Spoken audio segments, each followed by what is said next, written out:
ಪ್ರತಿ ವರ್ಷ ಆಷಾಢ ಮಾಸದ ಕೊನೆಯ ದಿನದಂದು ಅಂದರೆ ಅಮಾವಾಸ್ಯೆಯಂದು ಈ ಜ್ಯೋತಿರ್ಭೀಮೇಶ್ವರ ವ್ರತವನ್ನು ಆಚರಿಸಲಾಗುತ್ತದೆ.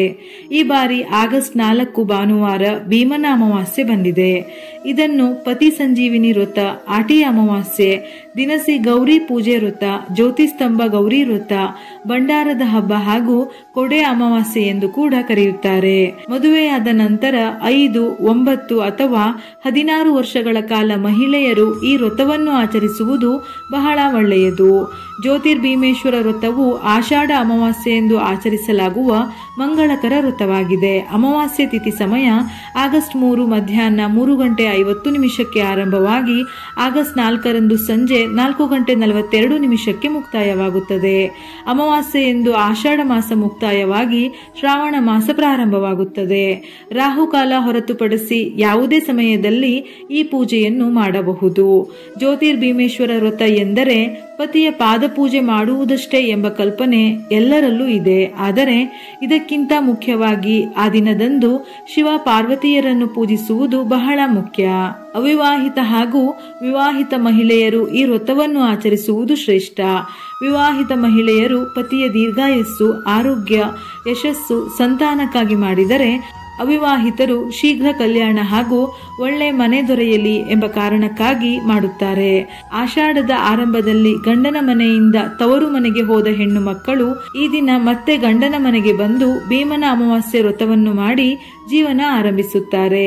ದ್ರೌಪದಿಯ ಮೇಲೆ ಕಣ್ಣಿಟ್ಟ ಕೀಚಕನನ್ನು ಭೀಮ ವಧೆ ಮಾಡಿದ ದಿನವನ್ನು ಪ್ರತಿ ವರ್ಷ ಜ್ಯೋತಿರ್ಭೀಮೇಶ್ವರ ವ್ರತವನ್ನಾಗಿ ಆಚರಿಸಲಾಗುತ್ತದೆ ಎಂಬ ಕಥೆ ಇದೆ.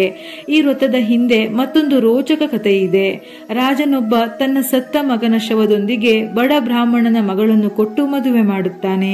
ತಂದೆಯ ಆಣತಿಯಂತೆ ಮಗಳು ಶವವನ್ನು ವರಿಸುತ್ತಾಳೆ. ನಂತರ ಶವ ಸುಡಲು ನದಿ ತಟಕ್ಕೆ ಹೋದಾಗ ಮಳೆ ಆರಂಭವಾದ ಕಾರಣ ಎಲ್ಲರೂ ಶವವನ್ನು ಅಲ್ಲೇ ಬಿಟ್ಟು ಓಡುತ್ತಾರೆ. ಆ ದಿನ ಅಮಾವಾಸ್ಯೆಯಾಗಿದ್ದರಿಂದ ಪ್ರತಿ ವರ್ಷ ತನ್ನ ತಾಯಿ ಪತಿಯ ಪಾದಪೂಜೆ ಮಾಡಿದ್ದು ನೆನಪಾದ ನವವಧು ಸತ್ತ ಪತಿಯ ಪಾದಪೂಜೆ ಮಾಡುತ್ತಾಳೆ. ಆಕೆಯ ಭಕ್ತಿಗೆ ಒಲಿದ ಶಿವ ಪಾರ್ವತಿಯರು ಆಕೆಗೆ ಏನು ವರಬೇಕು ಎಂದು ಕೇಳುತ್ತಾರೆ. ಆಕೆ ತನ್ನ ಪತಿಯನ್ನು ಬದುಕಿಸಿಕೊಡುವಂತೆ ಕೇಳುತ್ತಾಳೆ. ಅದರಂತೆ ಶಿವ ಪಾರ್ವತಿ ವರ ನೀಡುತ್ತಾರೆ. ಅಂದಿನಿಂದ ಈ ದಿನವನ್ನು ವಿವಾಹಿತ ಮಹಿಳೆಯರು ತಮ್ಮ ಪತಿಯ ದೀರ್ಘಾಯಸ್ಸಿಗಾಗಿ ಈ ವ್ರತವನ್ನು ಮಾಡಲು ಆರಂಭಿಸಿದರು ಎಂಬ ಕಥೆ ಇದೆ. ಭೀಮನ ಅಮಾವಾಸ್ಯೆಯಂದು ಮಡಿಯುಟ್ಟು ಪೂಜಾ ಸಾಮಗ್ರಿಗಳನ್ನು ಒಂದೆಡೆ ಜೋಡಿಸಿಕೊಳ್ಳಿ. ಒಂದು ಪೀಠದಲ್ಲಿ ರಂಗೋಲಿ ಹಾಕಿ ಅದರ ಮೇಲೆ ಹೂವು, ಅರಿಶಿನ, ಕುಂಕುಮ, ಅಕ್ಷತೆ ಇಟ್ಟು ಆ ರಂಗೋಲಿಗೆ ಪೂಜೆ ಸಲ್ಲಿಸಿ. ನಂತರ ಒಂದು ತಟ್ಟೆಯಲ್ಲಿ ಅಕ್ಕಿಯನ್ನು ತುಂಬಿ ಅಕ್ಕಿ ಮೇಲೆ ಅರಿಶಿನದಿಂದ ಓಂ ಹಾಗೂ ಶ್ರೀ ಎಂಬ ಬೀಜಾಕ್ಷರಗಳನ್ನು ಬಿಡಿಸಿ ಅದರ ಮೇಲೆ ಎರಡೂ ಕಡೆ ಎರಡೆರಡು ವೀಳ್ಯದೆಲೆಗಳನ್ನು ಇಟ್ಟು ಅರಿಶಿನ, ಕುಂಕುಮ, ಹೂವು ಇಟ್ಟು 2 ದೀಪದ ಕಂಬಗಳನ್ನು ಇಡಿ. ಈ ದೀಪದ ಕಂಬಗಳು ಶಿವ ಪಾರ್ವತಿಯರ ಪ್ರತೀಕವಾಗಿದೆ. ಈ ದೀಪಗಳಿಗೆ ಅರಿಶಿನದ ಕೊಂಬನ್ನು ಕಟ್ಟಬೇಕು. ನಿಮ್ಮ ಬಳಿ ಶಿವ ಪಾರ್ವತಿಯರ ಫೋಟೋ ಇದ್ದರೆ ಅದನ್ನೇ ಪೂಜೆಗೂ ಇಡಬಹುದು.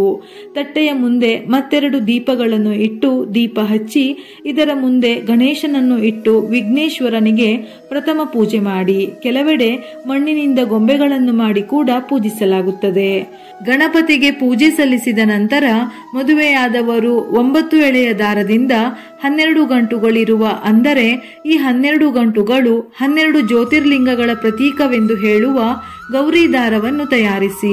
ಅವಿವಾಹಿತ ಹೆಣ್ಣು ಮಕ್ಕಳು 5 ಎಳೆಯ ದಾರದಿಂದ 5 ಗಂಟುಗಳನ್ನು ಮಾಡಿಕೊಂಡು ಸಂಕಲ್ಪ ಮಾಡಿಕೊಳ್ಳಬೇಕು.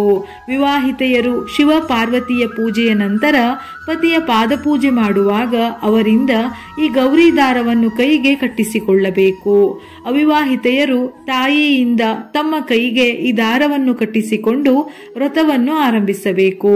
ಶಿವ ಪಾರ್ವತಿಯರ ಪ್ರತೀಕವಾದ ದೀಪಗಳನ್ನು ಹಚ್ಚಿ ಆವಾಹನೆ ಮಾಡಿ ಸಂಕಲ್ಪ ಮಾಡಿಕೊಂಡು ನೈವೇದ್ಯ, ಹೂವು, ಹಣ್ಣು, ಧೂಪ, ದೀಪಗಳಿಂದ ಶಿವ ಅಷ್ಟೋತ್ತರ, ಗೌರಿ ಅಷ್ಟೋತ್ತರದೊಂದಿಗೆ ಪೂಜೆ ಮಾಡಿ.